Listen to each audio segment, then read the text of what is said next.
continue. So I've been working in procurement for 35 years. You don't look at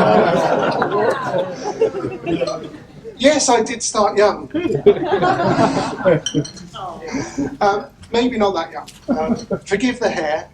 That, I think, is circa 1982. That's young Gary starting a new school. And the reason I put that photo up there is because that's actually when I think I first became conscious of sustainability. And that's quite a young age, I guess, 12, to start thinking about sustainability. But at that time I remember having a poster on my bedroom wall, and I'm going to butcher this a little bit because it was 40 years ago, which said something like, "Only when all the rivers are poisoned and all the fish are dead will we realise that we cannot eat money." And so I think that's my first consciousness of sustainability. And I do also remember, maybe a couple of years later, being in an economics class, and we were discussing fossil fuels. So perhaps not in mid-80s we weren't discussing fossil fuels in the way that we do now, but about our over-reliance as a nation on fossil fuels, limited reserves in the North Sea, and at this rate we're going to run out of gas and oil, and it would be catastrophic if we had to rely on foreign energy. And that was, say, mid-80s we were talking about that. So perhaps I should just move on from that now, because of course none of that would come to fruition with it. So what I want to talk about is conscious sourcing. And conscious sourcing doesn't cost the earth, but it does require introspection. I just hope that might catch a little bit of attention. Carl was speaking earlier about the triple bottom line. I think he said around the 80s that the triple bottom line came into play. I think it was probably 1994, that kind of time. In my recollection, I think it was John Elkington who termed that phrase, triple bottom line. So triple bottom line, people, planet, profit. And what that's saying is that for all organisations, your organisation is not sustainable if you just concentrate on profit. You have to think about people and planet. That's what sustainability is for your business. So when we say people, we may think of that now as social, social impact. For us, social sourcing, impact sourcing, human rights. What does human rights look in our own business, in our broader supply chains? We're very, very conscious now of modern slavery, working conditions. We've been talking a lot today about diversity and inclusion. So that's diversity and inclusion as a topic for our organisation, but for our supply chains as well. And many organisations now are thinking about the impacts on communities where we work. And so where we work, our supply chains, our impact on those communities. So that's people or social. Planet. We're all very familiar now, I think, with the reduce, reuse, recycle, the circular economy. And that's something which we're really driving through because we are all conscious we have limited resources on this planet. So we need to reuse or reduce our use to start with. So we were having a conversation, weren't we, about the drive for consumerism, and it's very difficult working for as a retailer. It's a consumer industry, but we've probably got to start thinking differently about what our consumer industry means. And I know at John Lewis we're looking a lot now at the reuse. Obviously we want to keep making sales, but the reuse of our products and recycling of our products, etc. I work in the indirect space. And I'm sure for all of you, and we have spoken about it today as well, I'm sure many people have a net zero commitment within their organisation. Scope 3 emissions in the indirects is really important there. So, reducing your CO2 or moving to a net zero, or great conversation earlier about moving to net positive. That's an amazing aspiration to have. Overall, we're talking about environment as in what's the impact on the environment where we're working, and where our suppliers are working. From a partnership perspective, particularly for Waitrose with farming, we're talking about regenerative farming and removing deforestation, those types of goals in GFR. But from an indirect or GNFR perspective, we're really looking at impact, pollution, etc. On the environment where we have that impact. So, of course, none of this is sustainable if it's not economically sustainable to our businesses. So, really important. People, planet, but profit has to be there. Now that's part of an organisation's lifeblood. You can't invest in people or planet if you're not economically sound. But that cannot be profit at any cost. And it has to be fair. It has to be fair pricing. And I think from a sourcing perspective, sometimes we lose sight of that we have procurement objectives and targets around cost savings. And we're very driven by targets. We've spoken about targets today, and we have different targets. And sometimes we get caught up in that as procurement professionals. But it's about the deal, about getting that best price. But that best price, if that means $100,000 less on a one-year deal, but at what impact? What is the true cost of that? Is it sustainable to our supply base? If we have unfair pricing, it's not sustainable, and therefore it won't work for us because we won't have that service going forward. So fair pricing, having a growth plan with our suppliers, so that we can see a future with our supply base. We can roll with the economic climate as it changes. We have the flexibility to work with our suppliers in that way. And so then we're talking about future-proofed contracts and future-proofed relationships. And for me, it's all about the relationship. So at the point of sourcing and we're putting the contract in place, what are we doing to make sure that we have a sustainable relationship moving forward? So I'm using the word sustainable, sustainability, in lots of different ways, but it's all looking forward and at the long term, and being able to sustain that relationship with our suppliers and sustain our business. So, lovely Venn diagram. People, planet, profit. The sweet spot in the middle, sustainability. Or is it? So this is where I think sometimes sustainability programs fail. Because this is a system, it's a good system, and it's a good checks and balances system.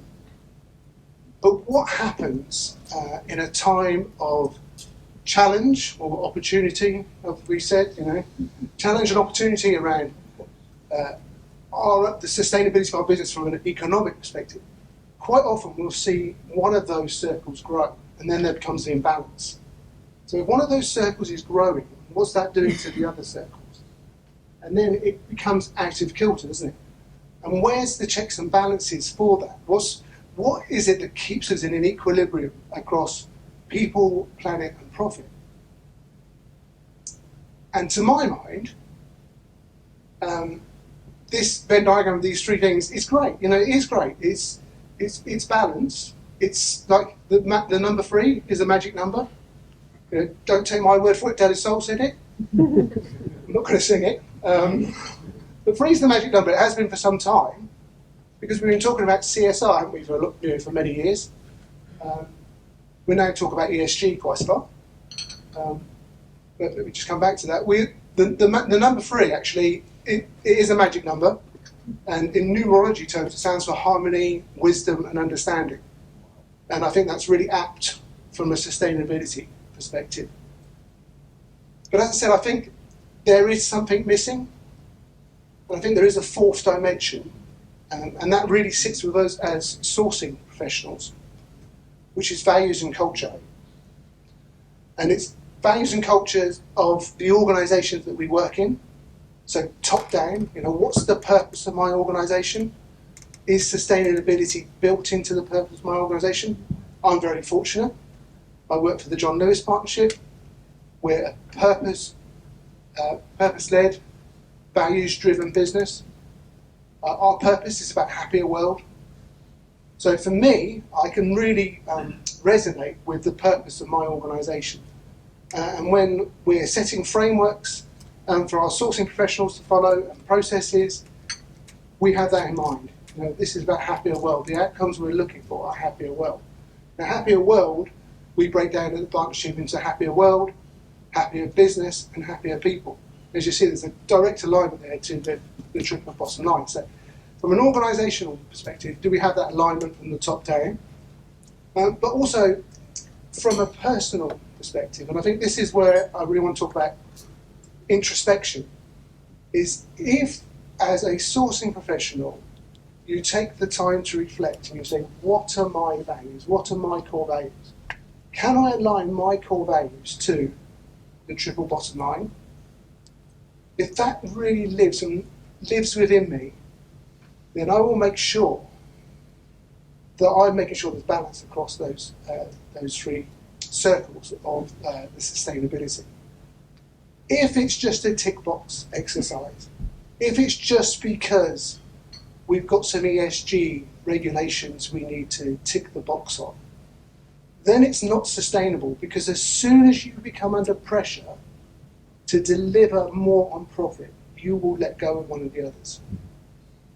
It takes commitment, and sometimes it takes having a difficult conversation with the people in your own organisation. Because even though organisations may have good purpose and values, there may be someone in your hierarchy who is more driven by their target. So for me, that introspection and looking at your values and culture becomes the fourth pillar of sustainability. People, planet, profit, values. And values and culture, we've talked. I've been writing down lots from the presentations today, and there's been lots of reference to conscious, unconscious. If we do something unconsciously, we're just going through the motions. To me, values really sits around consciousness.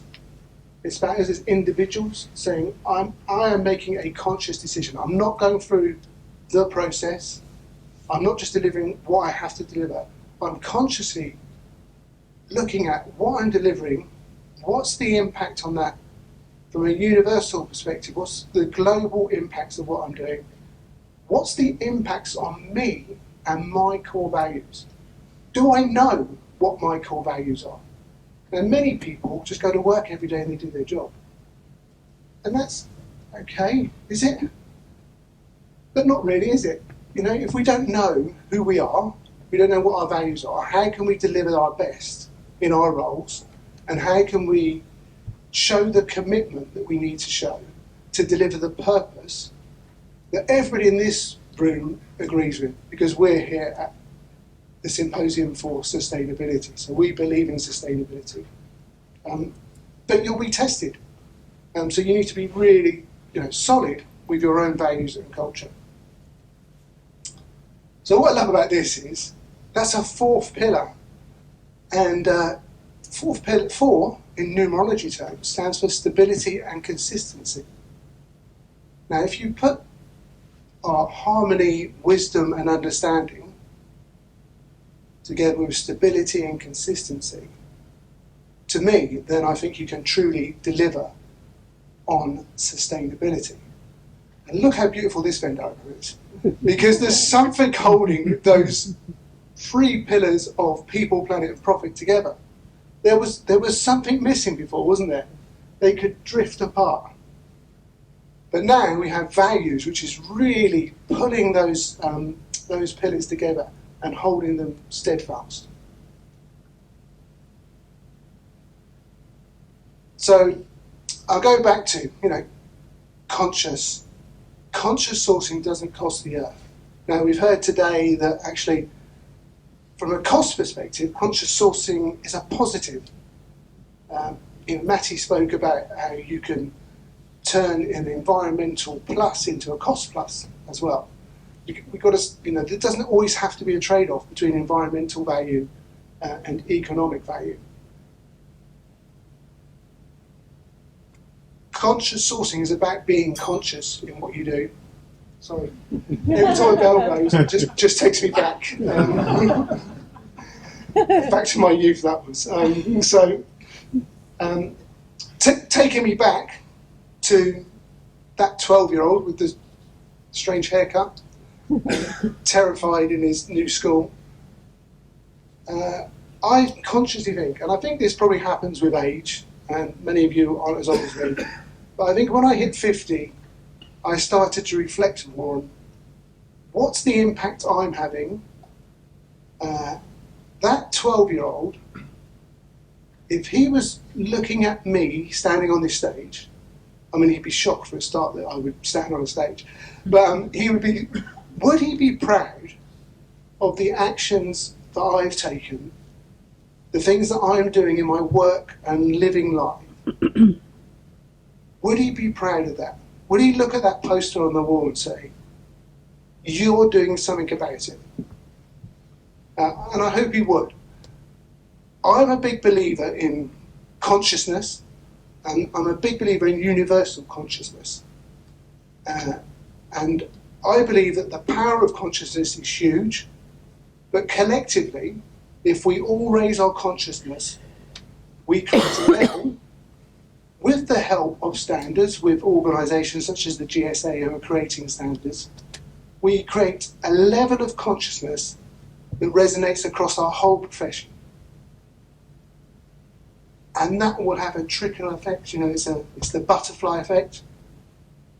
So my ask of you is to take that time to reflect, think about your own consciousness, and do that 12-year-old proud, and go out in your roles and raise the level of our universal consciousness in our profession.